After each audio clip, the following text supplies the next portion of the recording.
Good afternoon, Christian woman, Christian woman. I hope this video finds you well today. All right, I wanted to stop by and ask you, have you ever experienced someone disappearing on you? They disappear. It's not the same as ghosting. They disappear. They're dating you, things are going well, and then there's this cycle where the person drops off for the weekend, or they drop off for a few days, or maybe even a week. And you say to yourself, you know what, this person's not answering my texts or not answering my phone calls. There's something off about this person. I'm done.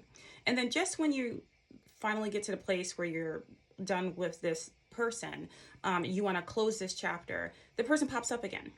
And because you're so enamored with the person and everything else is going well, if the person says, I'm so sorry, I've been really exhausted, or I've been dealing with a crisis and I just didn't feel like talking.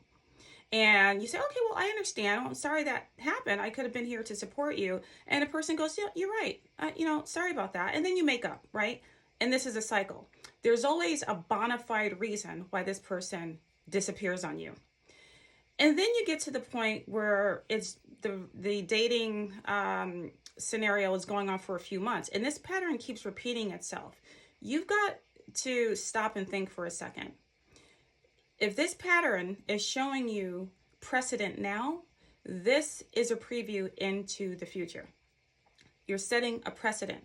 So what I encourage you to do is address it. You have to address it head on, because if you're dating someone and you're both on the same page, you're dating with the intention for marriage or whatever your focus is on, and everything's going right, but there's something off, I want you to take a second and ask yourself, how long am I willing to continue this cycle?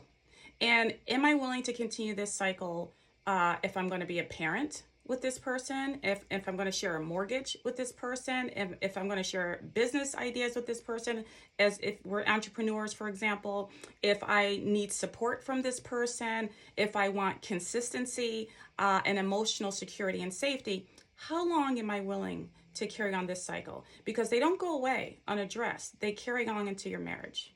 So I offer this to you, especially when you're just starting out dating someone. If you see this cycle, and it does exist, I've heard it many times, counseled many times, people many times on this. You want to address this quite early, not with judgment. Now, here's a couple of things, and there's always outliers. This person could be suffering from chronic mental health issues, and they don't know how to navigate it. And so they're used to the pattern of isolating whatever it is, and they may not be getting help for it. So they shut down and they isolate. And when they come out of that chronicity for that period of time, then they reemerge and reconnect with you. So they may be living with a mental health issue that is unaddressed. They could be dealing with addictions where they may go off on a bender. Some folks describe it that way. Maybe they're recovering from a hangover for whatever they're struggling with, and that is not being addressed. So without judgment, you want to inquire, are you struggling with something? Because I've noticed, this is not accusatory and this is not judgmental.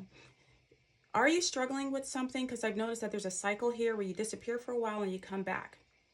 If that person is open and he wants to share that with you, then this is something that person can be encouraged to do to get help.